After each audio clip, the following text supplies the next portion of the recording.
मैं डॉक्टर गोकुला ढुके आज की क्लास में आप सभी का स्वागत करती हूँ।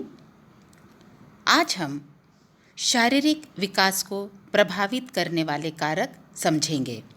पिछली क्लास में हमने पूर्व बाल्यावस्था में बालक का शारीरिक विकास कैसे होता है यह जाना था।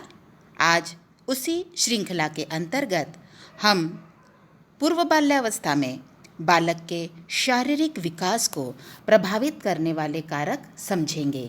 तो आइए प्रारंभ करते हैं। वो कौन कौन से कारक हैं जो बालक के शारीरिक विकास को प्रभावित करते हैं।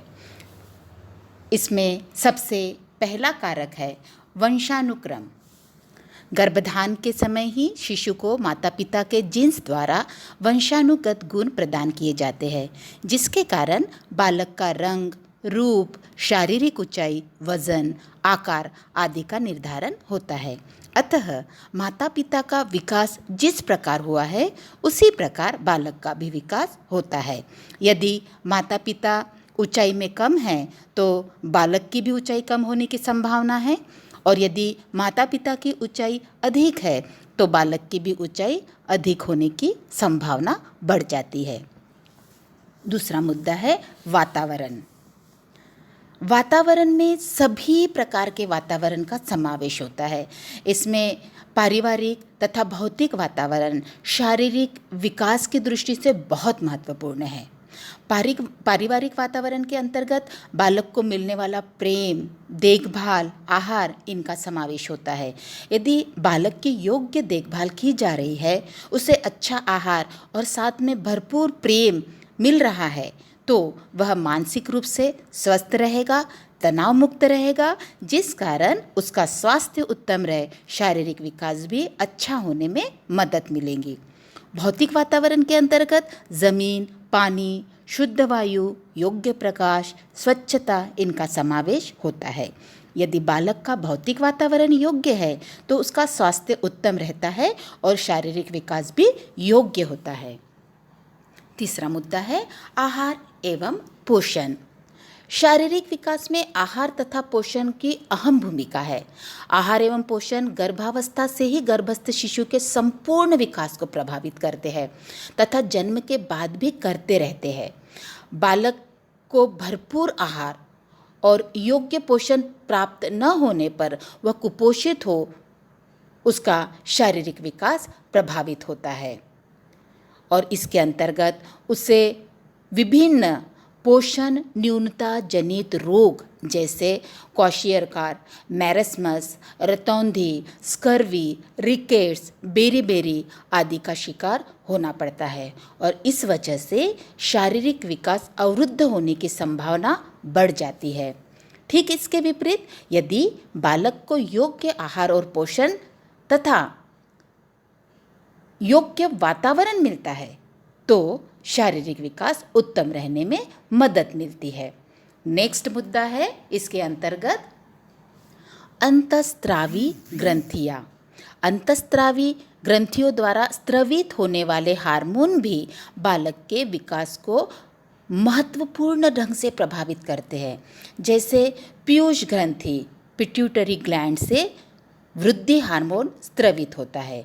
यदि वृद्धि हार्मोन अधिक मात्रा में स्रवित होता है तो बालक की लंबाई अधिक होती है तथा यदि इसकी मात्रा कम हुई तो लंबाई कम होती है, जिस कारण बालक बौना रह जाता है। इसी प्रकार यौन हार्मोन से बालिकाओं में परिपक्वता आती है तथा पुरुष स्त्री के गुण दिखाई देते हैं। थायराइड ग्रंथि शारीरिक तथा मानसिक विकास में मदद करती है। इस प्रकार अंतःस्रावी ग्रंथियां शारीरिक विकास पर प्रभाव डालती है। नेक्स्ट मुद्दा जो बालक के शारीरिक विकास को प्रभावित करता है वो है लिंग भेद।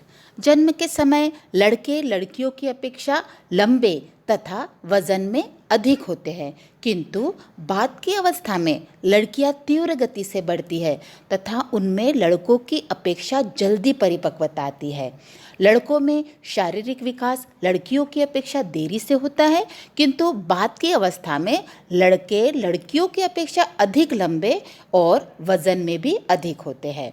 तो इस प्रकार से लिंग भेद भी शारीरिक विकास को प्रभावित करता है। नेक्स्ट है रोग, डिसीजेस।